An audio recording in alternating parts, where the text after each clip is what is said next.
Ya, kita lanjut. Ya, bagi yang masih di toilet, mohon maaf, kita harus start. Ya, di manakah terjadinya? Ya, ini ya, nomor satu. Ya, peperangan akan terjadi di jiwa kita, dalam artian yang tentunya di dalam pikiran kita ya. Seperti saudara tahu, jiwa itu terdiri dari 3, pikiran, perasaan, dan kehendak. Nah, ini yang terjadi. Ya, tadi kita udah lihat ya. Termasuk intimidasi itu kan terjadi di sini. Belum tentu itu nyata, tapi terjadi di sini ya. Bisa mendorong seseorang untuk melakukan hal-hal yang di luar akal sehat ya. Terjadi di jiwa, di dalam pikiran, ketakutan, kekhawatiran, perasaan bersalah, hidup di masa lalu. Nah, ini masih banyak lagi ya tentunya ya, terjadi di sini. Nah, ini adalah peperangan rohani juga. Karena apa? Sekali lagi bahwa musuh menyuntikkan perasaan-perasaan tersebut ya, informasi yang keliru di dalam pikiran biasanya, sehingga itu diolah di dalam perasaan, diolah di dalam hati, sampai akhirnya identitas orang tersebut menjadi tanda kutip salah atau keliru ya, seperti itu. Dan lalu yang bagian kedua, terjadi di dalam sebuah komunitas keluarga. Ini bisa juga terjadi di gereja. Gereja juga adalah sebuah komunitas ya. Keluarga itu komunitas, gereja adalah komunitas, sebuah kota, suburb itu komunitas, bahkan sebuah negara. Nah, nanti kita lihat bagaimana di sebuah negara. Nah, jika sesuatu terjadi di dalam keluarga, dapatkah Anda mengidentifikasi pekerjaan musuh di dalamnya? Karena tidak semua orang bisa nyadar. Sekali lagi, banyak hal yang terjadi di dalam keluarga hanya dipahami, atau terjadi di dalam masyarakat hanya dipahami sebagai satu fenomena sosial, sesuatu hal yang umum yang hanya diselesaikan secara sosial. Tapi ternyata akarnya, rootnya seringkali adalah spiritual. Sehingga pada saat kita hanya deal dengan hal-hal di permukaan, kita tidak deal dengan akarnya, maka problemnya sebetulnya tidak selesai. Sering terjadi. Nah, contohnya, misalkan anak Anda memberontak. Apakah Anda berpikir this is spiritual warfare? Mungkin nggak sejauh itu. Anak memberontak, tiba-tiba anak umur sekian, kok anakku jadi gini ya? Kayaknya aku nggak pernah ngajarin dia gini. Wait, itu tidak terjadi dalam satu malam. Bisa jadi itu telah disponsori oleh something sekian tahun yang lalu. Pada saat sponsor itu datang menawarkan sesuatu kepada anak saudara, kita sebagai orang tua kita nggak tahu. Dan terjadi lambat laun, sebulan, 2 bulan, bertahun-tahun, sehingga buahnya pada saat dia umur sekian tahun, remaja, bang, kita baru tahu, kok jadi gini? Akarnya sudah dimulai sekian tahun ke belakang. Itu satu contoh saja, saudara.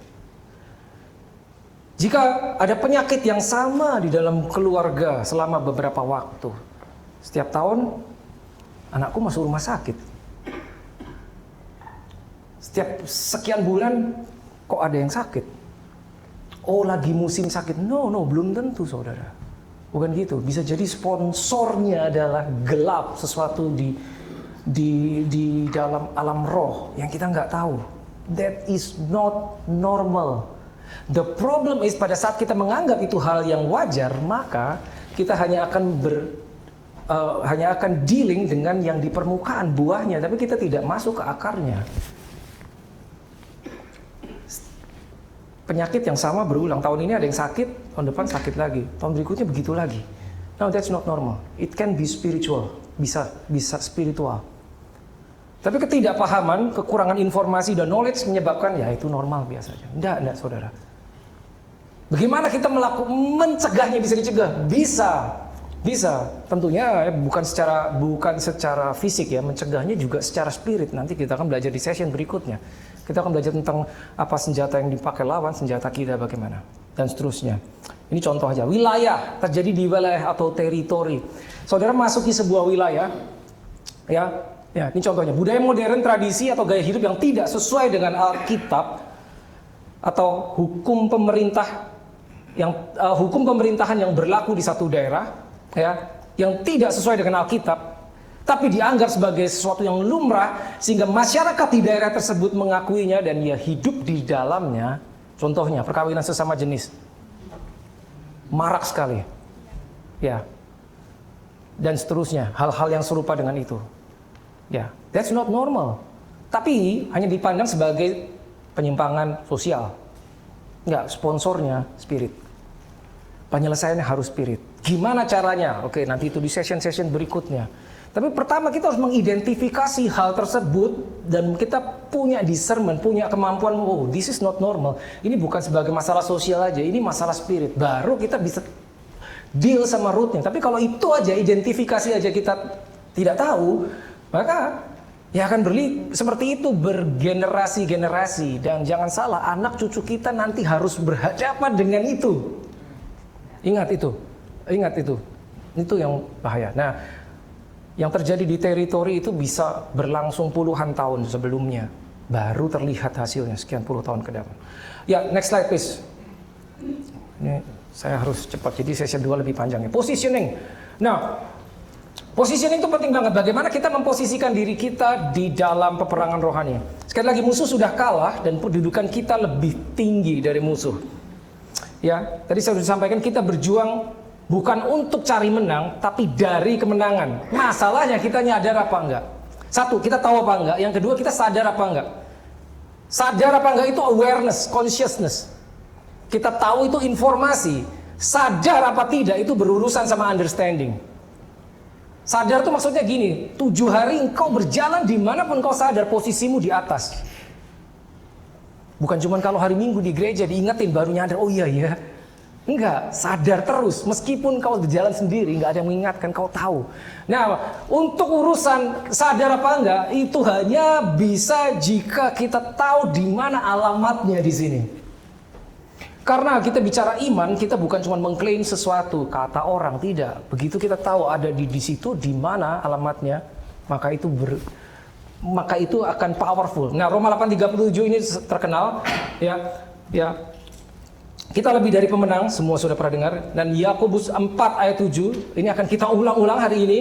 Submit to God and resist the devil and he will flee from you. Tunduklah kepada Allah dan lawanlah iblis, maka ia akan lari daripadamu. Ya, sekali lagi ini ayat sering kita dengar. Tapi kalau kita nggak faham, kita cuma ambil belakangnya. Lawanlah iblis, maka ia akan lari. Betul. Tapi ada syaratnya toh. Syaratnya apa? Tunduklah kepada Allah. Jadi nggak bisa ambil yang belakangnya, lawanlah iblis kalau kita tidak tunduk kepada Allah. Maka kita akan bingung, kenapa kok nggak bisa? Kenapa kok nggak bisa? Karena kita miss ingredients-nya. Ya, Efesus 1 ayat 19-20 dan Efesus 2 ayat 6, these two are powerful. Saya nggak ada waktu untuk buka itu, tapi kurang lebih itu menunjukkan Efesus 1 19-20 dan Efesus 2 ayat 6 itu mengatakan bahwa posisi kita itu di atas. Kita gini, Alkitab berkata bahwa Yesus mati dan dia didudukkan di sebelah kanan Allah Bapa. Oke ya, sebelah kanan bukan sebelah kiri. Yesus di situ. Terus kita didudukkan di tempat yang sama. Berarti posisi kita sekarang juga di sebelah kanan Allah Bapa, in Christ Jesus, in the heavenly places. Saudara silakan buka sendiri dan meditate, renungkan seperti itu. Itu dia. When he raised him from the dead and seated him at the right hand of the heavenly places. Ya, this is another. Mungkin nanti akan lebih dalam di seri Power and Authority. Nah, tapi posisi kita di atas itu saudara harus ingat terus. Bukan cuma pada saat saudara, oke, saya mau maju perang hari ini, baru ingat dulu, oke, gimana ya, oke, buka Alkitab. Tidak ada. Consciousness, awareness, nyadar. Ya, get ready at any time, itu the best way. Nah, berikutnya saya akan jelaskan posisi kita. Ya, ini beberapa saudara sudah pernah lihat ini, tapi beberapa belum. Jadi so I love this one. Jadi saya sendiri pribadi mengingatkan diri saya terus tentang ranking. Yes. Saat penciptaan ini yang terjadi. Saat penciptaan. Ya, God, Jesus and Holy Spirit. Ya, Allah Bapa, Anak dan Roh Kudus menciptakan manusia toh. Jadi posisi ini ranking ya, bicara ranking. Manusia sedikit di bawah ya karena dia diciptakan. Nih. Ya. Lalu di sana sudah ada malaikat toh, angels dan devil dan demons. Ini devil sama demons sebetulnya nggak sama, ya. Ini di bawah ini, ya. Perhatikan baik-baik. Tapi kita tahu apa yang terjadi setelah itu. Manusia jatuh, ya. Manusia jatuh ini berubah, posisinya berubah, turun dia. Tadinya kan dia di sini toh, turun. Sehingga ini naik satu level. Manusia jatuh ini berlangsung 4.000 tahun posisi ini. Yesus datang ke dunia, berjalan di atas bumi.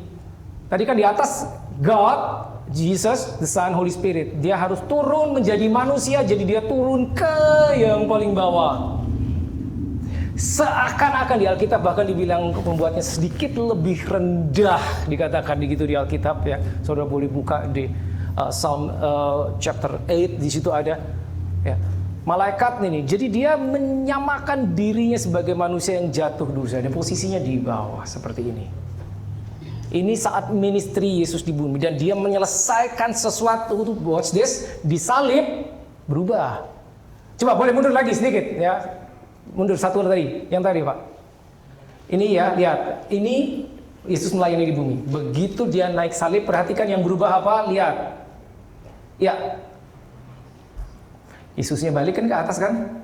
Manusianya kembali ke sini, bawahnya ini. Tapi sekarang masih ada manusia lain.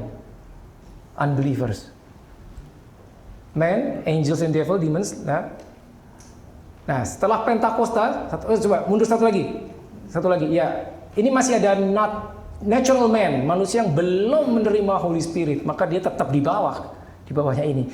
Tapi Pentakosta Roh Kudus dicurahkan, sedikit lagi berubah. Nah, lihat yang di atas 21 lagi, Holy Spirit-nya masuk di sini.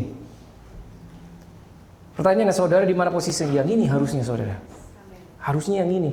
Jadi saudara bukan cuma manusia biasa, tapi karena di dalammu ada ini. Itu yang membedakan. Dan posisi saudara dan saya adalah di atas ini.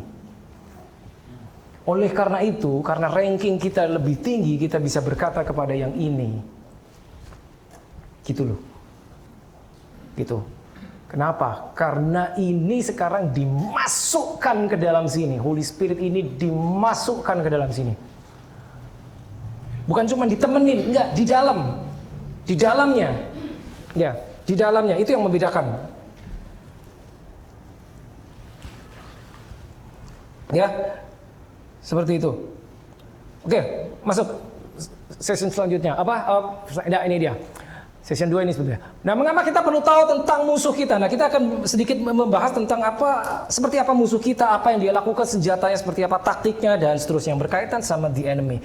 Nah, sekali lagi kita perlu tahu tentang musuh kita, bukan untuk not to glorify the enemy, bukan supaya dia lebih besar, tidak. Tapi saudara tahu bahwa di dalam peperangan jasmani ada bahkan yang namanya spy, mata-mata. Mata-mata dikirim ke daerah musuh untuk mencari tahu tentang kekuatan musuh, betul kan? Itu dari zaman Alkitab udah ada kan. Musa mengirim pengintai 12 orang. Yosua mengirim pengintai sebelum masuk Kanaan. Ya, sampai peperangan modern tuh ada yang namanya agent, ya spy, bertugas mencari tahu kekuatan musuh di mana, kelemahan musuh di mana. Dan bahkan Alkitab pun sudah mengatakan di 2 Korintus 2 ayat 11 nih. Mengapa kita perlu tahu? Supaya iblis jangan beroleh keuntungan atas kita sebab kita tahu maksudnya. Kita tahu maksud dia apa, tujuannya itu, kita harus tahu. Ya. Dan sekali lagi, information atau knowledge itu crucial. Ya. Jadi perlu kita tahu tentang musuh kita, sekali lagi bukan supaya dia tambah besar, tidak, bukan. Kita perlu tahu, karena ini, Hosea 4:6. Umatku bisa binasa karena tidak mengenal Allah. Ini bahasa Indonesia sebetulnya kurang akurat. Dikatakan umatku binasa sebetulnya karena lack of knowledge, kurang pengetahuan. Nah, kurang pengetahuan bukan karena pengetahuannya tidak ada. Pengetahuannya ada, tetapi engkaulah yang menolak pengenalan itu. Engkaulah. Jadi bayangkan saudara, kita diberi pengetahuan segini, ini kalau nggak kita buka, itu dikatakan menolak pengetahuan dan akibatnya my people are destroyed. Jadi kalau kita mau mencegah kebinasaan, kita mau mencegah, menyetop destruction adalah get the knowledge. And then you can stop the destruction. Seperti itu saudara. Ya, next slide please. Nah, ini panjang. Karakternya, pekerjaannya, apa alatnya, lihat. Nomor 1, mereka itu bukan maha kuasa, mereka tidak maha tahu dan tidak maha hadir. Lihat, musuh setan iblis itu tidak maha tahu. Please remember this. Dia bukan maha tahu, hanya Tuhan yang maha tahu. Dia tidak maha hadir. No. Ya, dia tidak maha kuasa. Tidak. Dia tidak maha tahu. Ini penting. Kenapa? Sehingga dia harus cari tahu dari kita sendiri. Pada saat engkau buka mulut, maka dia tahu apa yang terjadi atas hidupmu. Maka dia tahu kondisimu. Pada saat kita ambil handphone, saudara ambil handphone dan menulis perasaanmu di dalam Facebook, maka dia tahu, oh yang ini sedang galau. Maka dia akan memanggil, oke, roh depresi, ini ada orang galau. Attack, masuk. As simple as that. Sehingga jangan heran begitu habis saudara menulis lagi, saudara kecewa dengan orang, dikhianati teman, saudara tulis di Facebook. Kita ingin seluruh dunia tahu supaya bersimpati, oh betul toh. Tapi itu hanya mengobati jiwamu, membelai jiwa. Tanpa sadar, ada yang nggak kelihatan yang ikut bermain. Sampai satu saat masalahnya gini, itu sembuh nggak sih perasaan kita? Enggak kan? Ya, kita membiarkan semua orang tahu saya lagi dikhianati. Tulis di Facebook, tulis di Instagram. Itu kan pakai emoji orang nangis gitu. Begitu toh? Begitu kan? Tapi itu memberi informasi kepada musuh karena dia bukan maha tahu. Sehingga berikutnya setelah itu yang terjadi adalah spiritual. Karena ada satu jenis roh yang di-assign, saya menggunakan kata ini, di-assign to oppress you. Untuk mengocoh saudara. Untuk menindas saudara. Very dangerous. Mereka tidak bisa memaksa kita, tetapi mereka dapat menipu atau memperdaya. Mereka nggak bisa paksa. Ingat, kenapa iblis pada saat itu, Adam dan Hawa, mereka datang tidak memaksa manusia toh, mereka memperdaya. Bahkan sejak semula manusia diciptakan, iblis tahu saya nggak bisa paksa dia melawan Allah, nggak bisa. Tapi dia bisa memperdaya. Memperdaya itu lebih berbahaya. Sehingga pada saat diperdaya, yang terjadi adalah kuasa itu pindah. Kita tahu ceritanya dari manusia kepada kingdom of darkness secara legal karena dikasihin, diperdaya. Ya, mereka selalu berbohong karena kita berkata ia adalah bapa segala dusta, dan yang namanya tipu daya itu adalah senjata yang sering dan selalu dipakai oleh mereka. Tipu daya, salah satunya yang paling populer adalah menipu kita supaya kita kehilangan identitas. Tadi sudah ada ya, battle of misrepresentation. Lalu konsisten, ini sebetulnya sesuatu yang bagus ya. Kita sering tidak konsisten, musuh kita konsisten. Konsisten, berorientasi kepada tujuan, purpose driven, sabar. Musuh tuh sabar loh. Kita sering tidak sabar. Mereka akan terus mencoba sampai mereka tahu mereka tidak berhasil. Coba aku serang yang satu ini, coba yang satu ini, nggak bisa tinggalin. Tapi itu karakter dia coba akan menyerang, menjatuhkan kita dengan berbagai cara. Dia selalu begitu. Ada di Matius, saya lupa, mungkin bukan Matius, Lukas kali, look for 13. Ada nggak Pak Irwan? Look for 13, I guess, ya, sampai nanti. Waktu Yesus dicobai di padang gurun, Lukas 4:13 kayaknya. Iblis datang dan begitu selesai 3 kali pencobaan, nggak berhasil toh, kalah toh. Apa yang dilakukan iblis? Ada nggak Lukas 4:13? Yes, I think it's 4:13. Kalau nggak ada nggak apa-apa. Alkitab mengatakan begini bahwa iblis ya undur dan menunggu waktu yang baik. Dia nggak menyerah, cuman undur dan menunggu untuk apa? Untuk melancarkan serangan berikutnya. Maka dibilang ini tidak berlebihan. Ini kita bukan untuk meninggikan dia, enggak. Tapi memang mereka konsisten. Mereka tahu. Dan mereka tahu mereka telah dikalahkan. Jadi kalau kita tadi bicara bahwa musuh telah dikalahkan, si musuh itu juga tahu. Dia juga tahu bahwa dia sudah dikalahkan. Tapi masalahnya mereka tidak tahu apakah engkau tahu. Ya. Kita tahu musuh sudah dikalahkan, musuh tahu bahwa mereka sudah dikalahkan, tapi mereka tidak tahu yang mana nih orang yang sudah tahu. Karena tidak semua orang Kristen tahu. identitas mereka. Tidak semua orang Kristen tahu bahwa musuh mereka sudah dikalahkan. Tidak semua orang Kristen tahu posisi mereka di hadapan Tuhan. Jadi musuh harus mencobai, menjajal. Coba yang itu tahu nggak ya? Yang itu tahu nggak ya? Yang itu tahu nggak ya? Dia harus cari tahu mana yang belum tahu. Dicoba, dijajal dengan condition, dijajal dengan situation, dijajal dengan symptoms, dijajal dengan segala jenis kondisi yang akan membuat engkau bereaksi. So your first reaction is crucial. Apapun yang keluar dari mulut kita, itu bahaya, saudara. If you are under pressure, so please zip it up. Lebih baik diam. Karena yang keluar biasanya akan keliru. Jadi dia nunggu, ini orang tahu apa enggak. Gitu. Very dangerous.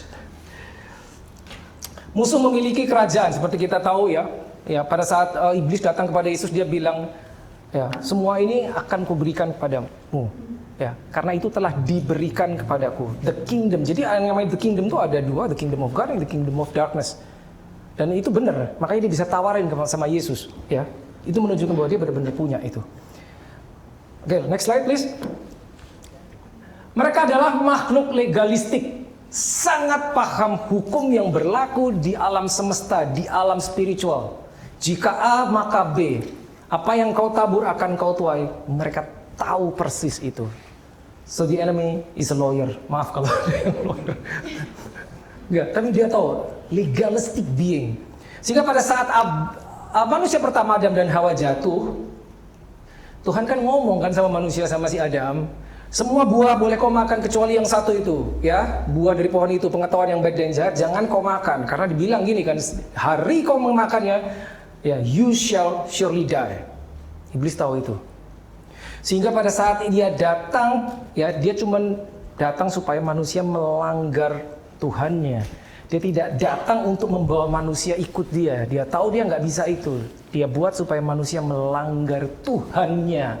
Sehingga begitu manusia langgar Tuhannya, dia cuma tinggal datang sama Tuhan. God, mereka udah melanggar. I know that you are a holy God. You will fulfill what you have said. Jadi dia cuma ngomong ibaratnya ya. Ini skenario, ini ilustrasi. Dia cuma ngomong sama Tuhan. Tuhan, kau kan bilang kalau mereka makan, mereka pasti mati. Itu yang dipegang oleh iblis. Jadi dia tahu hukum-hukum, dia tahu Alkitab back to back. Kalau kita nggak tahu Alkitab, gimana kita mau ngelawan yang begini? Ya, mereka akan menggunakan ini dia, hawa nafsu kedagingan kita atau sesuatu yang kita sukai, keinginan kita untuk mengalahkan kita. Tahukah saudara bahwa musuhmu tahu apa yang kau sukai? Musuhmu tahu jika engkau melakukan sesuatu di tempat tersembunyi. Yes, mereka tahu. Bukan cuma Tuhan yang tahu, mereka juga tahu. Mereka tidak maha tahu, tapi mereka mengintai. Legalistic being. Kenapa? Mereka perlu tahu apa yang kita langgar, supaya mereka bisa datang dan menuduh kita. Pada saat kita mau berdiri dengan otoritas kita, dia akan mengingatkan, kemarin kau melanggar, kemarin kau berbohong, kemarin kau korupsi, kemarin kau mencuri. Itu akan ditusukkan ke kepala kita. Legal.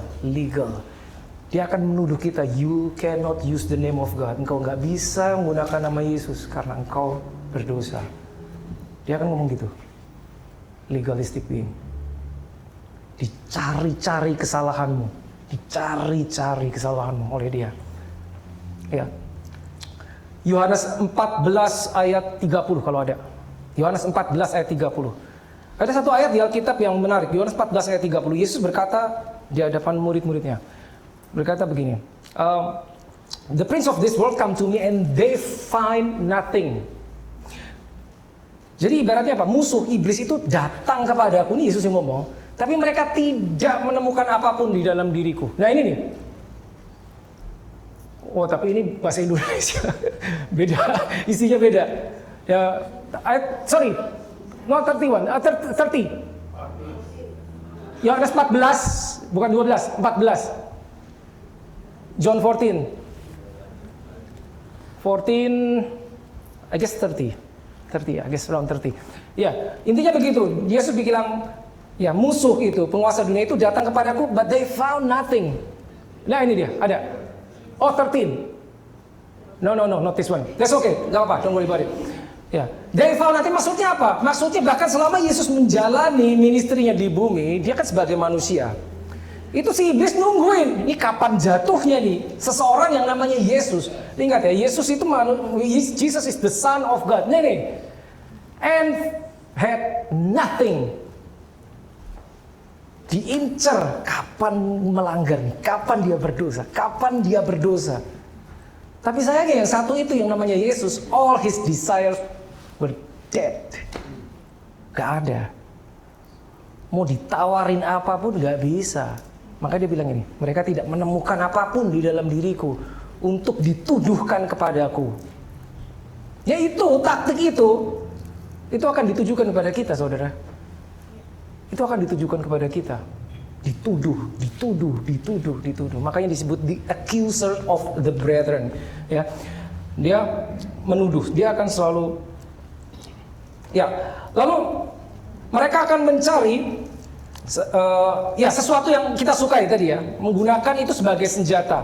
Ingat ya, pada saat kita mau melakukan sesuatu sesuai dengan Alkitab, kita mau taat, kita punya sesuatu, kita mau melakukan sesuatu untuk Tuhan.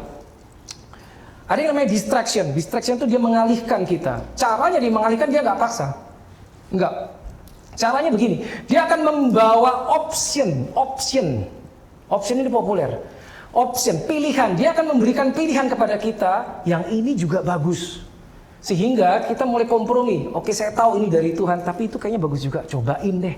Nggak harus ninggalin ini, no. Cobain. Saudara tahu kalau saudara baca Alkitab, bangsa Israel jatuh ke dalam penyembahan berhala berkali-kali, baca Hakim-Hakim. Ya, itu bukan langsung dia meninggalkan Allah Israel. Mereka tidak. Mereka jajal ilah lain. Mereka maksudnya? Mereka masih beribadah sama God, Jehovah, God of Israel. Tapi ditawari, tanda kutip, ditawari ilah lain, aku cobain juga yang ini. Nah, the problem is, kalau kita bisa bicara Jesus is my Lord and Savior, pertanyaan apakah is he the only Lord? Apa cuma salah satu Tuhan? Karena dia akan menawarkan kepadamu hal lain. Dan ingat, yang ditawarkan adalah sesuatu yang menarik. Ingat, dia tahu yang kau suka itu apa. Jadi itu yang dibawa ke hadapanmu, karena dengan demikian itu sulit ditolak. Jadi satu ya, dia tidak maksa kita, enggak, dia tahu dia enggak bisa, tapi dibawa ke hadapan kita sesuatu yang sulit kita tolak karena dia tahu itu kita suka. Nah, sulit ditolak sesuatu ya, itu begini saudara. Sesuatu yang kita sukai belum tentu dosa, belum tentu. Tapi apapun itu bisa dipakai sebagai senjata iblis untuk mengalihkan kita dari jalur kita berjalan bersama Tuhan. Anything, you name it, anything. Apapun itu, meskipun itu kelihatannya sesuatu yang baik, ya. Even ministry. Bisa pakai untuk mengalihkan. Terlalu sibuk, gak sempat doa. Bisa saudara. Dan ingat, itu tidak terjadi satu malam, sedikit demi sedikit kegagalan, penurunan sedikit demi sedikit sampai sudah jauh ke dalam, jauh dalam, susah naiknya. Nah, itu cara yang dilakukan dia. Jadi kalau saudara pikir hari ini, apa sih yang aku sukai? Setiap kita punya tuh sesuatu yang kita sukai. Apakah itu baik atau buruk ya? Kalau buruk mah nggak usah dibahas, udah pasti itu Tuhan nggak suka. Tapi something good pun yang baik bisa dia pakai. Ingat ya, tadi awal kita sudah jelaskan bahwa anything, segala sesuatu yang berada di antara engkau dan janji Tuhan, it can be spiritual warfare. Segala sesuatu yang berdiri di antara kita dan janji Tuhan dan pemenuhan janji Tuhan, pemenuhan apa yang Alkitab berkata tentang diri kita, itu bisa jadi spiritual warfare. Apapun itu, meskipun kelihatannya baik. Paling populer apa? Berkat. Saya pakai tanda kutip berkat. Karena berkat versi manusia, definisi berkat versi manusia dan definisi berkat versi Tuhan tidak sama. Dengan mudah itu bisa dipakai oleh iblis untuk belokin kita. Begitu kita belok, dijamin mau balik lagi susah. Serohani-rohaninya apapun kita susah balik lagi. terlalu pleasurable, terlalu menarik gitu. Daging kita terlalu kuat. Nah, itu ada hubungannya nanti di seminar berikutnya kalau kita berbicara tentang doa puasa. Oke, lanjut. Mereka akan mencari informasi tentang kita, tentang Anda. Apakah itu nubuatan, apa itu rencana Tuhan tentang saudara. Kalau saudara pernah dinubuatkan sesuatu oleh seorang nabi ya, evangelis apa hamba Tuhan. Ya. Pertanyaan, apakah nubuatan itu otomatis pasti jadi? Tidak. Ada orang bertanya, saya pernah dinubuatkan bahwa saya akan menjadi penginjil ya ke kota-kota, tapi kok udah 10 tahun kok saya nggak melihat itu. Lalu kita bertanya, Tuhan apa yang salah? Kita menyalahkan Tuhan karena itu tidak terjadi, atau kita menyalahkan si nabi itu yang menubuatkan, oh berarti dia tidak akurat. Bentar dulu, belum tentu. Belum tentu. Pada saat kita dinubuatkan, belum tentu otomatis itu langsung terjadi. Kenapa? Ya, karena nubuatan itu sesuatu di alam roh yang harus dikandung. Conceived in the spirit. Segala sesuatu yang dikandung di alam roh akan ada pihak gelap yang berusaha mengaborsi supaya jangan sampai terjadi. Dan sayangnya dia berusaha mengaborsi nubuatan itu. Dia bekerja sama dengan daging kita sehingga kita dengan sukarela, aku mau yang ini. Karena yang ini mungkin terlalu susah, terlalu panjang, aku nggak tahu kapan terjadinya. Yang ini aja. Terjadi pada Abraham kan, saudara tahu? Oke, nah ini dia. Mereka tidak akan repot-repot mengalihkan perhatian jika kita tidak melakukan apapun. Jadi jangan pikir bahwa orang yang hidupnya baik-baik, kok dia nggak kenapa-napa, kok saya gubrak-gabruk, kok dia nggak kenapa-napa kayaknya. Oh dia lebih diberkati Tuhan, ntar dulu, belum tentu. Ingat, pencuri datang mencuri membunuh, misalkan dia mencuri itu dia tahu yang dibongkar itu rumah yang ada isinya. Kalau rumah kosong dia nggak akan repot-repot datengin bongkar. Nah, apa maksudnya saudara ya? Kita bisa cek loh ke dalam diri kita. Kita melakukan something nggak buat Tuhan? Oke, ingat ya, grace not only receive, grace is receiving. That is 100% correct. Tapi grace is the power of God that will empower you, memberi engkau kekuatan untuk menjadi seperti Kristus. Yang itu banyak nggak suka. Kita sudah lakukan yang part itu belum? Gitu loh. Begitu kita melakukan yang itu, kita akan berhadapan sama ini. Tapi kalau kita nggak ngapa-ngapain, udah saya udah punya tiket ke surga Tuhan, diem aja. Sehingga jangan heran banyak manusia lebih pilih diem aja. Aman dan nyaman. Pokoknya saya pegang tiket ke surga.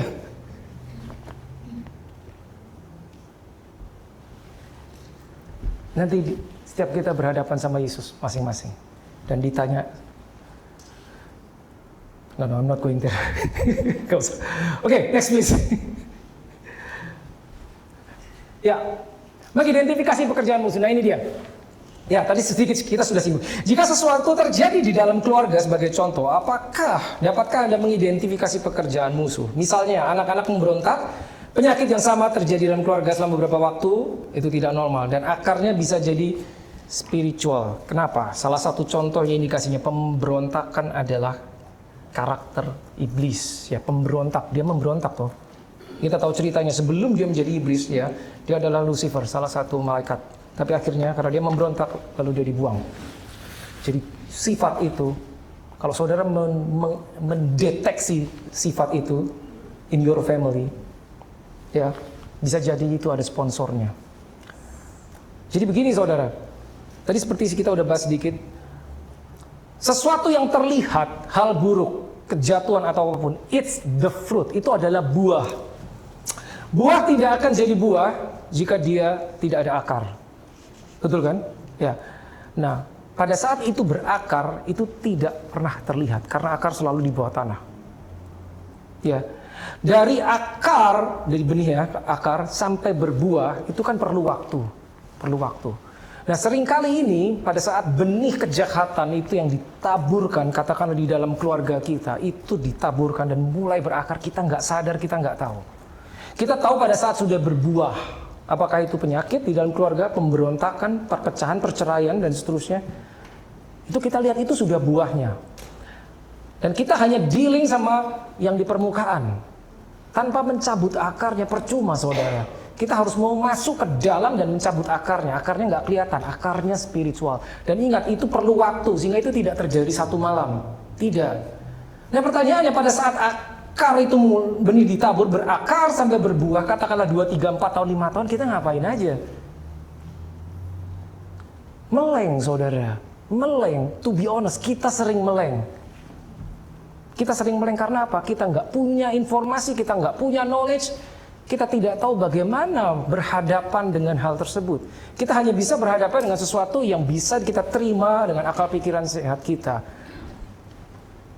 Ya, menangani sesuatu yang hanya terlihat seperti masalah medis, hanya terlihat seperti masalah sosial, ya, psikologis, no, belum tentu. Akarnya bisa spiritual. Kalau kita nggak tahu, kita akan frustrasi. So, saya ambil contoh. Seseorang yang salah identitas gini, dia pria, tapi dia menyangka diri wanita. Maksudnya begini, dia merasa I am trapped in the wrong body. Dia pria, anak kecil, katakanlah namanya John lah, umur kelas 4 SD, kelas 3. Dia merasa bahwa dia sebetulnya bukan John. I think I'm not John, I think I'm Jane. Mereka bayang nggak, saudara? Anak kecil. Ya, apakah itu masalah sosial? Kalau sekarang itu dianggap masalah sosial, bahkan divalidasi oleh pemerintah. Di sekolah pun bisa, oh ya udah nggak apa-apa, kamu boleh pakai baju wanita, gitu loh. Terus dikonseling supaya identitasnya bisa berubah. Tapi kita nggak tahu masalahnya itu terjadi kapan kan? Mulai masuk. Tahukah saudara? Ya, penyesatan itu bukan cuma terjadi di sini, tidak. Itu masuk sampai dalam, sampai ke level molecular DNA. Mau dikonseling gimana? Saya tanya. Perlu seorang dengan power and authority seperti Elia yang berkata in the name of Jesus be restored completely, maka itu struktur DNA berubah dan kembali normal. Masalahnya ada orang yang punya power dan kuasa itu enggak. Harusnya kita punya, tapi lack of knowledge, lack of understanding. Gimana coba bayangin? Itu nggak terjadi 1-2 kali dan itu sedang terjadi di depan kita. Contohnya seperti itu. Ya, so next slide please.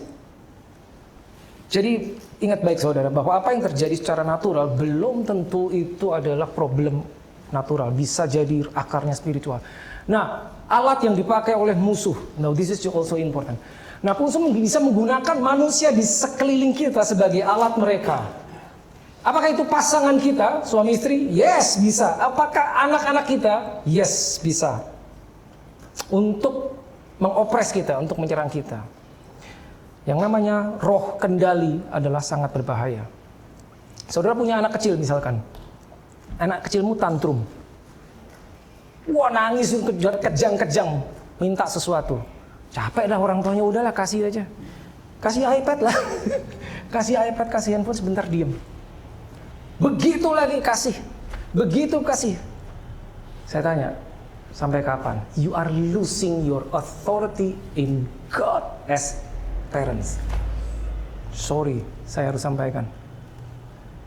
Karena apa? Karena tiba-tiba nanti suatu saat, ya, suatu saat kita akan kaget, anakku kok jadi gini.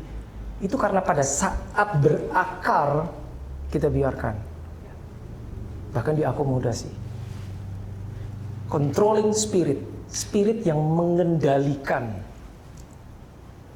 Sebagai orang tua, otoritas dari Tuhan itu diberikan kepadamu, bukan kepada anak-anakmu. Read your Bible.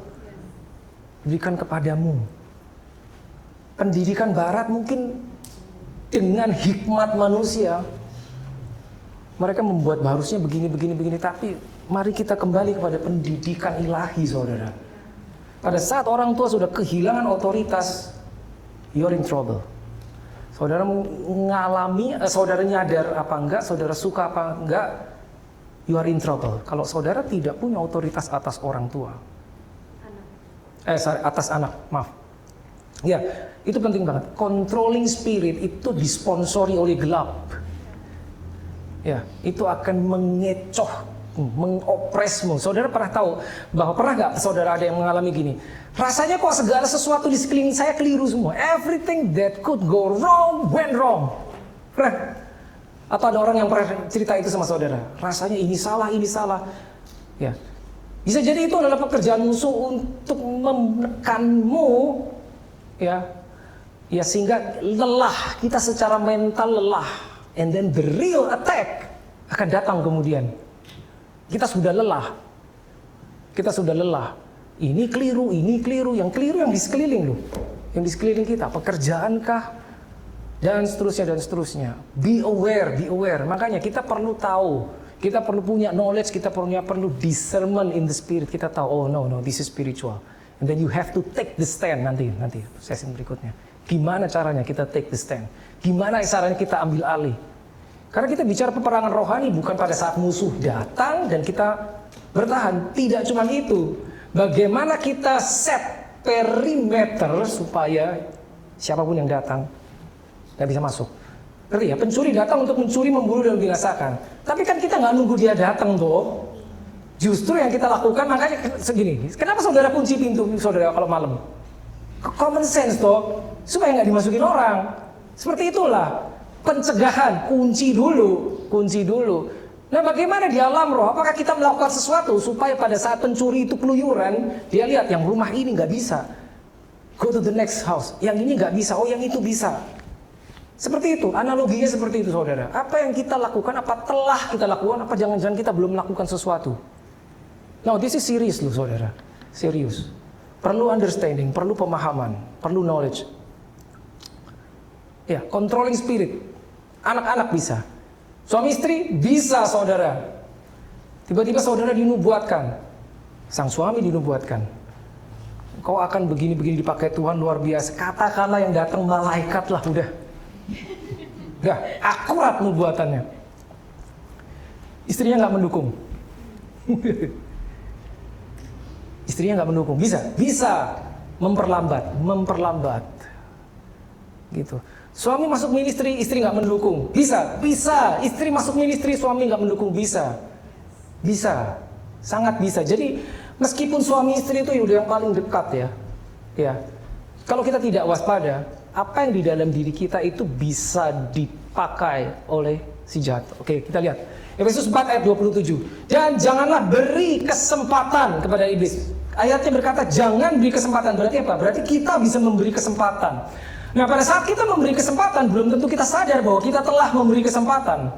Kita bisa jadi nggak sadar. Seringkali kita nggak sadar. Sesuatu yang keliru di dalam rumah tangga, anak melakukan sesuatu yang tidak seharusnya dan engkau diam saja sebagai orang tua, engkau sedang memberi kesempatan dan mungkin engkau sedang kehilangan anakmu. Sedang proses loh, belum hilang, masih di situ. Tapi sedang, karena kita sudah memberi kesempatan buat pihak lain untuk mensponsori dari dalam tanpa kita tahu. Tahukah saudara?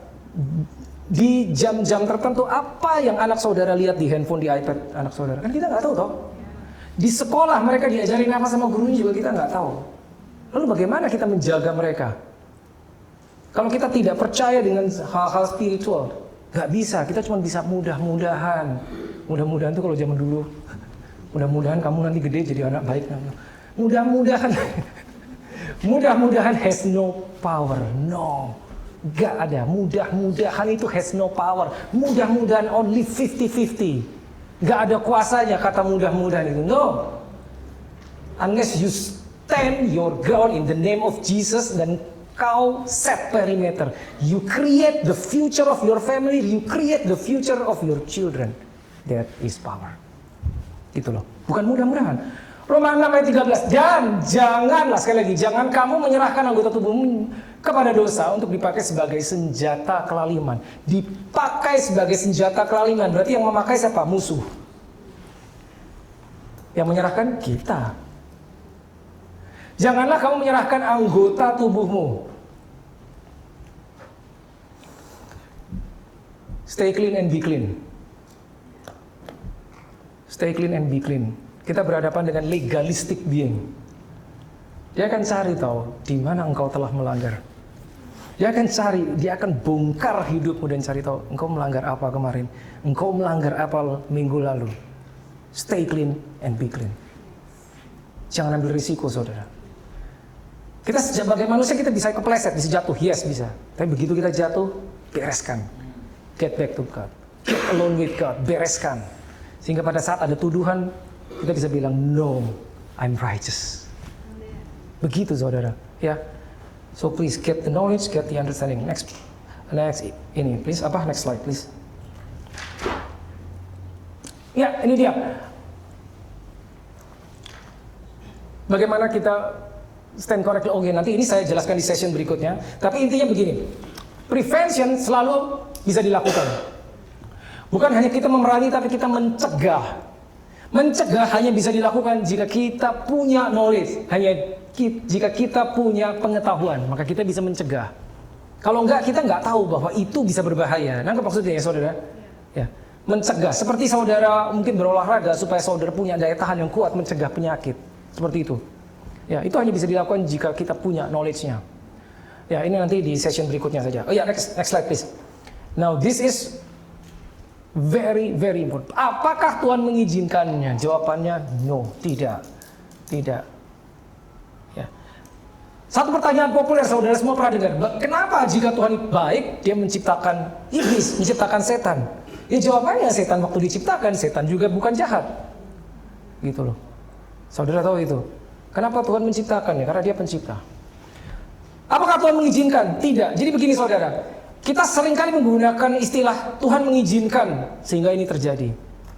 Itu seperti kita lepas tanggung jawab. Yang sering populer pada saat terjadi perang, ada korban. Orang bertanya, where is God? Where is God? Apakah Tuhan tidak melihat ini ada korban, perang dan seterusnya, ada ketidakadilan di sini, di sana. Sesuatu yang buruk terjadi di sekeliling kita dan orang bertanya, apakah Tuhan itu ada? Mereka mulai mempertanyakan Tuhan. Kalau Tuhan itu ada, kenapa dia diam saja? Oh kenapa, saudara? Pertanyaannya bukan, where is God? Bukan. Where is man? Where is the manager? Where is the manager? Kalau saudara kembali ke Kejadian 1 ayat 26, ya, saudara akan tahu pada saat manusia diciptakan, manusia diberi kuasa, diberi dominion. Let them have dominion. Biarkan mereka memiliki kuasa atas semua makhluk di bumi. Jadi bumi diciptakan hari pertama sampai kelima, hari ke-6 diciptakan manajernya berkuasa. Nih Adam, bumi engkau kuasai, engkau yang menguasai. Begitu kan ceritanya kalau saudara baca Kejadian 1 dan Kejadian 2. Kejadian 3 manusia jatuh. Seperti itu. Jadi pada saat sesuatu terjadi chaos, bukan where is God, where is man? Where is man? Pada saat Tuhan datang dia bilang I am the light of the world. Tapi pada saat terakhir dia jalan di ministry dia bilang you are the light. Betul kan? Dia kan bilang you are the light of the world. Dan saudara mundur di Kejadian, saudara lihat, let there be light, jadilah terang. Let there be light itu bukan jadilah terang supaya untuk alat penerang, bukan. Let there be you, let there be man. Jadi kalau ada sesuatu terjadi chaos itu karena gelap yang terlalu banyak yang melingkupi berkuasa gara-gara terangnya tidak berfungsi. Jadi bukan pertanyaannya where is God, but where is man? Gitu. Tapi kalau man, manusianya itu nggak sadar, nggak punya informasi, nggak punya knowledge, tidak punya awareness, itu yang terjadi. Sehingga menyalahkan Tuhan. Setiap ada sesuatu yang buruk terjadi, kenapa Tuhan mengizinkan? Loh bukankah aku sudah berikan kuasa kepadamu? Kenapa kau mengizinkan? Nanti Tuhan yang ngomong begitu. Kenapa tidak kau cegah? You have the power to stop it. You have the power to prevent. You have the power to set perimeter. To declare your future. You have the power to declare, to secure your communities, to secure your family. Why didn't you do anything? Seperti itu nantinya. Penting sekali. Ini harus akurat saudara di sini. Kita hidup di bumi yang telah jatuh, fallen earth, sehingga banyak hal buruk terjadi, sakit, penyakit dan segalanya itu akarnya adalah dosa. Bukan selalu personal sin, bukan, tapi original sin, dosa asal, ya. Ngerti maksudnya? Bukan selalu karena kita salah lalu kita mengalami, enggak, tapi dosa yang dari dulunya. Itu yang menyebabkan bumi jatuh, sehingga banyak hal-hal buruk terjadi sampai gini. Ya, jadi penting sekali gini. Kita tahu bahwa Tuhan telah memberi kuasa kepada kita, otoritas kita di bumi. Namun kita tidak tahu bagaimana cara beroperasi di dalamnya. Protokolnya kita nggak paham. Protokolnya kita nggak paham. Ya, Kisah 1 ayat 8 berkata, engkau akan menerima kuasa jika roh Tuhan, roh kudus turun atasmu. Tuhan, saya 30 tahun jadi orang Kristen, kok saya nggak lihat kuasa bekerja di dalam diri saya? Wait, maybe you don't know the protocol. Protokolnya saudara nggak tahu. Protokol itu apa yang harus dilakukan untuk bisa mengoperasikan apa yang telah diberikan kepada saudara dengan akurat dan saudara melihat hasil. That is protokol. Kalau kita nggak paham itu, maka pada saat kita melakukan mungkin kita miss, ada ingredient yang miss. Maka hasilnya tidak sama seperti yang seharusnya. Tapi kita nggak bisa menyalahkan Tuhan. Cari di dalam Alkitab, cari, ada semua di sini, gitu loh. Bersyukur saudara duduk di tempat saudara hari ini, so you get the information. Ya, tidak memiliki discernment atau kepekaan di dalam roh dan tidak paham akan hal-hal spiritual karena mungkin tidak percaya. Next slide please.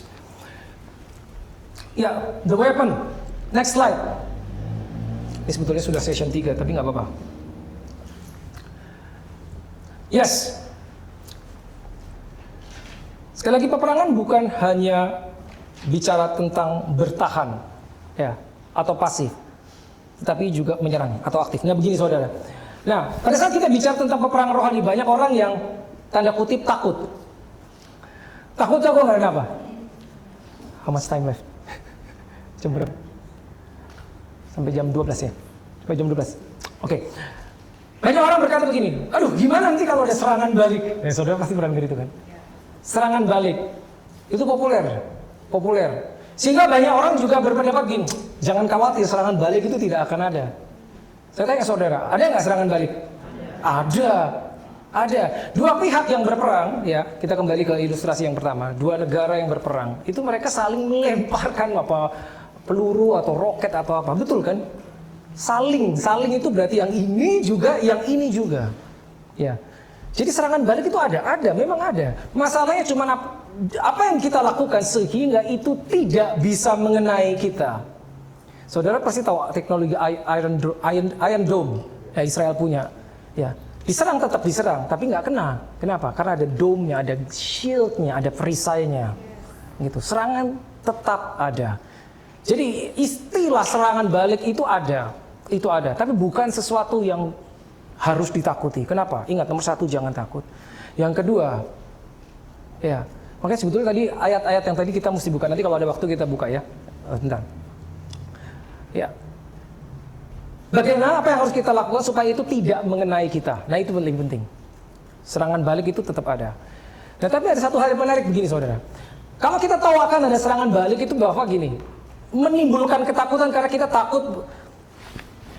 Udahlah kamu nggak usah, mungkin saudara pergi ke teman saudara atau gimana. Udah lu nggak usah ikut yang gitu-gitu. Ada nanti gimana kalau lu kena serang?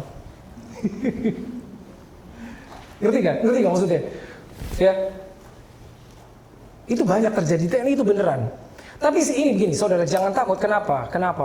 1 Yohanes 4 ayat 4 lebih besar roh yang ada di dalam dirimu. Yang di dalam dirimu lebih besar daripada apa yang ada di dalam dunia ini. Itu harusnya memberikan kita kekuatan dan keberanian untuk berdiri karena lebih besar. Nah serangan balik itu ada, masalahnya dia mau nyerang apapun nggak akan kena saya, nggak akan kena. Dan satu hal, ingat, kalau dia bisa menyerang, saudara bisa menyerang nggak? Bisa. But mostly 90% of Christian, mereka tidak pernah menyerang dalam peperangan rohani. Mereka hanya bertahan. Betul kan? Kebanyakan hanya bertahan, tidak pernah menyerang. Karena apa? Karena ketidakpahaman. Sekali lagi. Nah, rasanya saya harus kembali ke ayat-ayat yang tentang jangan takut ya. Saya masih ada waktu sedikit, saya akan kembali ke situ. Because that is very important. Saya diingatkan bahwa itu ternyata penting sekali. Ya, tadi kita baru baca 1 Yohanes 4 ayat 4 itu di slide depan. Yes, boleh. Ya. Tadi udah kita baca 1 Yohanes 4 ayat 4. Nah, sekali lagi begini saudara, ayat ini ya, setiap kali saudara punya, makanya gini loh, Penting sekali saudara read your Bible, bukan cuma baca tapi merenungkan. Saudara menemukan ayat ini dahsyat saudara. Ya. He who is in you is greater than he who is in the world. He ini Holy Spirit. Dia yang di dalam kau lebih besar daripada yang di dalam dunia ini. Dan you are of God. Saya pernah sharing ini di gereja. Bukan only you are from God, you are of God. Jadi bahan dasarnya untuk menciptakan dirimu adalah God. You are of God. Nah, how powerful is that? Itu powerful sekali. Tapi ini, ya, wah ini luar biasa. Tapi keluar dari sini, saudara bisa langsung lupa. Besok minggu depan ini hilang ini.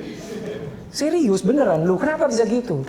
Jadi pada saat saudara mendengar sesuatu yang luar biasa, bahkan itu ayat Alkitab, it's the word of God, itu firman Tuhan, itu tidak otomatis menjadi milikmu. No, belum. Itu baru menjadi milik orang yang menyampaikan kepada saudara. Bagaimana supaya menjadi milik saudara? Saudara harus merenungkannya siang dan malam seperti Alkitab bilang. You pray in the Spirit over that verse over and over again. Katakan kepada diri saudara sendiri, renungkan, meditasikan sampai masuk ke dalam hatimu, baru itu menjadi milik saudara. Kalau itu sudah jadi milik saudara, di dalam situasi apapun baru ini akan muncul sendiri ke permukaan. Karena kalau itu belum jadi milik saudara, belum jadi revelation, pada saat kita berada di dalam situasi ini hilang, nggak akan ingat, nggak akan muncul ini. Saudara nggak akan ingat bahwa ini ada. Cuman kayaknya pernah dengar apa di mana, nggak tahu alamatnya di mana. Gitu loh. Apalagi ada orang datang kepada saudara minta tolong. How can you help them? Sebentar, saya kayaknya pernah tahu ya. Sebentar saya ambil digital Bible, saudara search, saudara Google. Kadang-kadang nggak sempat seperti itu. Ya, itu pentingnya saudara ya. Itu pentingnya. Lalu kembali ke 2 Timotius 1 ayat 7, tadi kita sudah bahas ya. 2 Timotius 1 ayat 7. Ya, Tuhan tidak memberikan kepada kita roh ketakutan, tapi roh yang membangkitkan kekuatan kasih dan ketertiban. Lihat baik-baik, contradiction. Bukan roh ketakutan melainkan, tetapi yang ini yang saudara harus fokus. Membangkitkan kekuatan kasih dan ketertiban. Ya. Power, love, have a sound mind. Power, love, and sound mind. Ya, itu bahasa Inggrisnya. Lalu kembali ke Efesus 1 ayat Efesus 2 ayat 6 saja. Tadi Efesus 1 ayat 19 kita sudah buka. Efesus 2 ayat 6 kalau ada. Boleh? Efesus 2 ayat 6. Ya. Ini dia. Efesus 1 ayat 19 dan 20 itu berkata Yesus didudukan di sebelah kanan Allah Bapa. Nah, Efesus 2 ayat 6 berkata gini. And raised you, saudara, diangkat together and made you sit together in heavenly places in Christ Jesus. Heavenly places, bukan heaven. Heavenly places. Jadi pada saat saudara dengar ini bukan membayangkan surga, no. Heavenly places is a realita roh, realm of spirit, di mana Yesus ada di situ di sebelah kanan Bapa dan engkau didudukkan di situ. Jadi pada saat saudara berperang atau berhadapan dengan apa, ingat posisimu di atas, lihat ke bawah, bukan di bawah lihat ke atas. Tolong Tuhan, nggak gitu. Saudara di atas, lihat ke bawah. Tapi untuk mencapai awareness, kesadaran demikian, itu tidak satu hari. Ada protokolnya, ambil ayatnya, taruh di dalam hati, taruh di dalam mulut, renungkan, ucapkan kepada dirimu sehingga sampai jiwa raga kita setuju, hati kita setuju, baru itu menjadi milik kita. Seperti itu saudara. Ya, jadi kita harus bekerja sama dengan hukum alam semesta. Lukas 10 ayat 19. Ini sering. Lukas 10 ayat 19 kalau ada, kalau nggak ada nggak apa-apa. Ya, dikatakan bahwa Tuhan memberikan kepada kita kuasa dan otoritas untuk menginjak ular dan kalajengking sehingga tidak ada apapun yang akan membahayakan kita. That's Luke 10:19. Ya. Lalu ya, ini juga oke, ini good. This is 1 John 4:17. This is powerful. This is my favorite. 1 John 4:17. Nah ini bahasa Inggris karena bahasa Indonesia sedikit membingungkan ya. Yang terakhir ya, as he is, so are we. Di mana? In this world. Bukan nanti di surga saat kita sudah berada sama Yesus. Kalau tuh dikatakan nanti di surga it will be good enough, tapi dikatakan right here. As he is, so are we in this world. Berarti kurang lebih dalam bahasa Indonesianya, sebagaimana Yesus, demikian pula kita sekarang di dunia ini. Present tense. Sebagaimana Yesus di mana? Seated at the right hand of the Father. Yesus duduk di sebelah kanan Allah Bapa. Crowned with glory. Demikian pula kita. Demikian pula kita. Sama. As he is, so are you. As he is, so are you. Saya selalu merenungkan firman Tuhan satu ini bisa lama, satu ayat bisa lama, saudara. Because I know it will be powerful sampai kita menjadi satu sama firman itu. Kita menjadi satu sama ayat itu. Gitu loh. Bukan cuma kata orang. You know that you know. Because you know. Beda saudara, beda. Sangat berbeda. Ya, 1 Yohanes 4 ayat 17. Lalu Mazmur 91 ayat 10. Nah Mazmur 91, the whole psalm, seluruh Mazmur itu powerful, luar biasa. Itu berbicara tentang perlindungan. Ya, oke ini ayat 13, oke. Ayat 13 ya, ayat 10 mungkin kalau ada. But it's okay. Ayat 13 juga tuh. Ya. Singa dan ular tedung akan kau langkai, engkau akan menginjak anak singa dan ular naga. Ini berbicara kita punya kuasa, otoritas di atas kuasa musuh. Ya, tapi ayat 10-nya adalah no evil shall befall you, nor shall any plague come near your dwelling.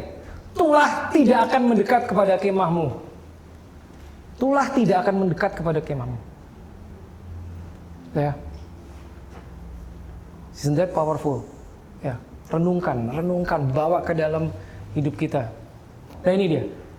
There shall no evil befall you, neither shall any plague come nigh your dwelling. King James.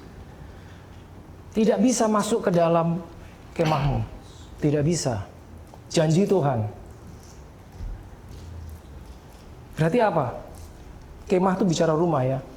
Jadi kalau ada pencuri harusnya dia nggak bisa masuk. Ya. Tapi kalau kita pikir kok bisa masuk ya? Apa yang salah gitu loh? Apa yang salah? Mungkin karena kita nggak tahu aja, gitu loh. Hanya mungkin karena kita nggak tahu. Kita tidak tahu kebenarannya. Nah, saudara tahu kan ayat Tuhan firman Tuhan berkata, you shall know the truth and the truth shall set you free. Engkau akan mengetahui kebenaran, kebenaran itu akan membebaskan kamu. Kebenaran adalah firman Tuhan. Tapi yang bisa membebaskan kita adalah firman Tuhan yang kita tahu. Firman Tuhan yang tidak kita ketahui tidak bisa. Nah, the problem kalau kita nggak tahu firman Tuhan, maka itu tidak bisa membebaskan kita. Meskipun firman yang punya kuasa untuk membebaskan kita, tapi tidak bisa membebaskan kita hanya karena kita tidak tahu. Powerful, saudara. Powerful. Mazmur 23 ayat 5, kalau ada.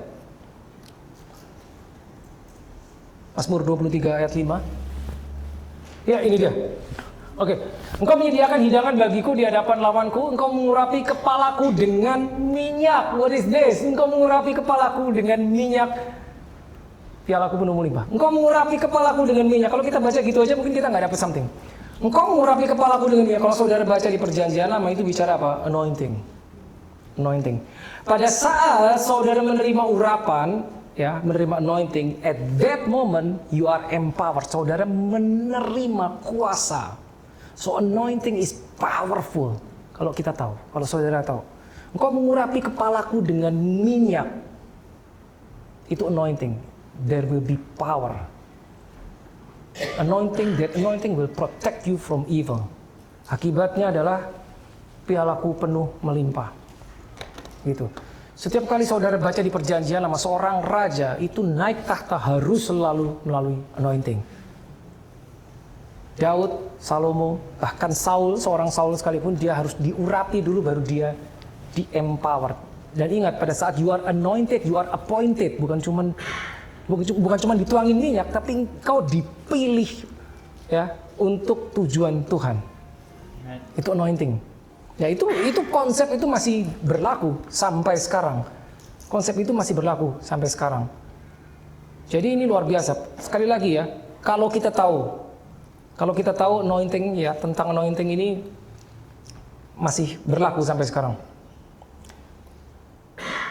Ya, saya masuk sedikit ya, masih ada sedikit waktu. Bagaimana kita stand correctly. Nah, sebetulnya nanti ada di session 3. But that's okay. Gini, saudara. Saudara punya family. Mulai sekarang saudara harus ambil tanggung jawab ya atas sesuatu yang tidak terlihat untuk keluarga saudara. Sekali lagi, jangan nunggu sampai ada symptoms.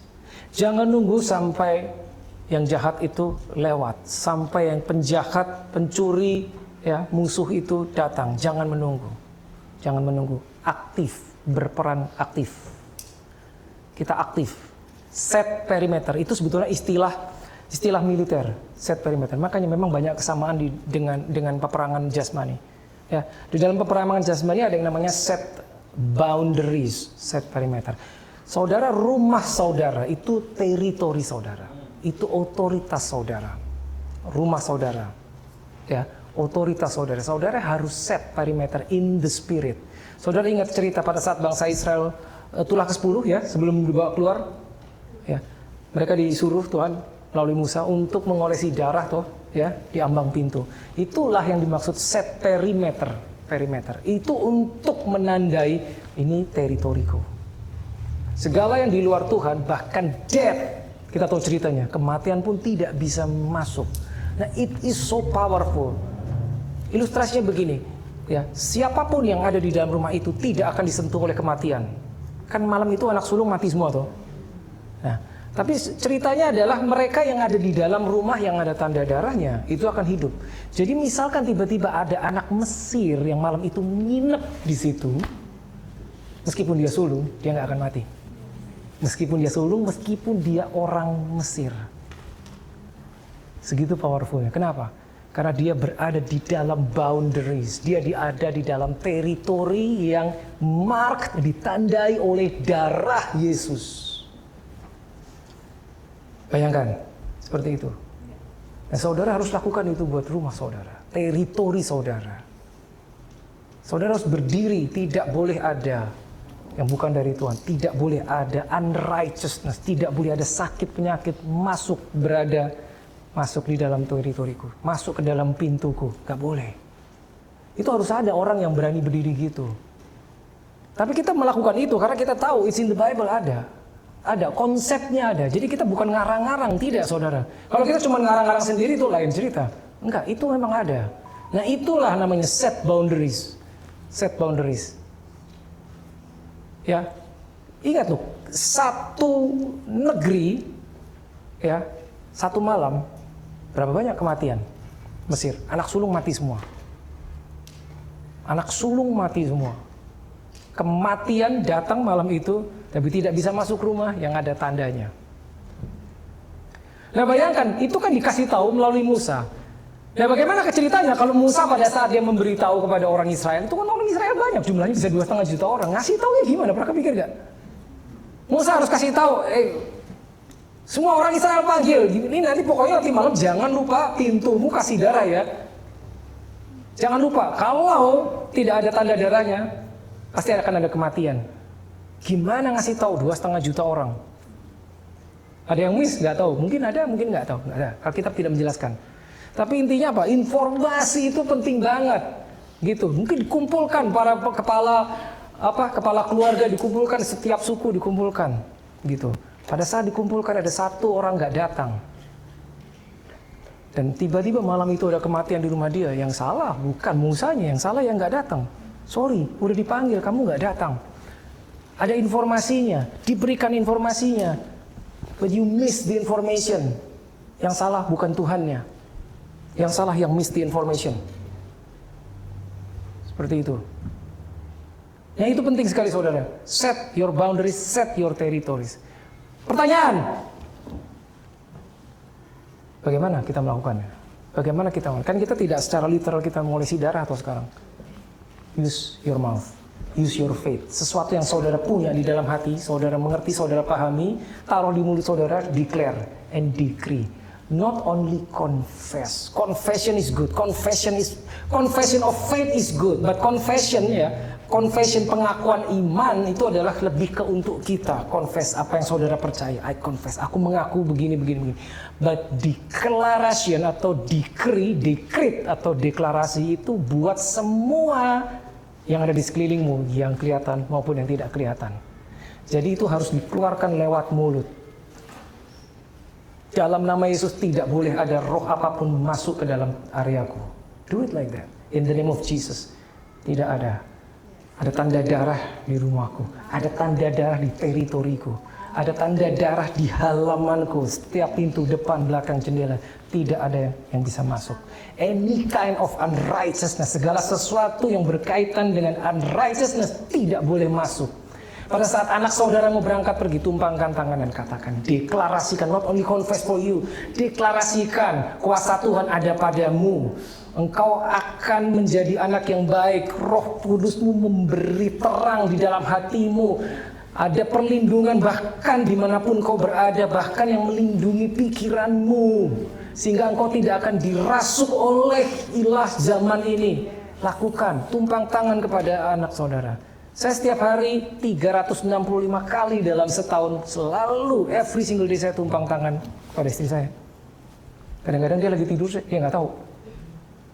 But every single day, setiap hari, never miss one. Kecuali saya lagi di luar kota. Gitu loh. Ya, itu protokol. Bukan legalisme, bukan protokol. Konsepnya ada di dalam Alkitab. Saat kita tahu, kita bisa melakukan.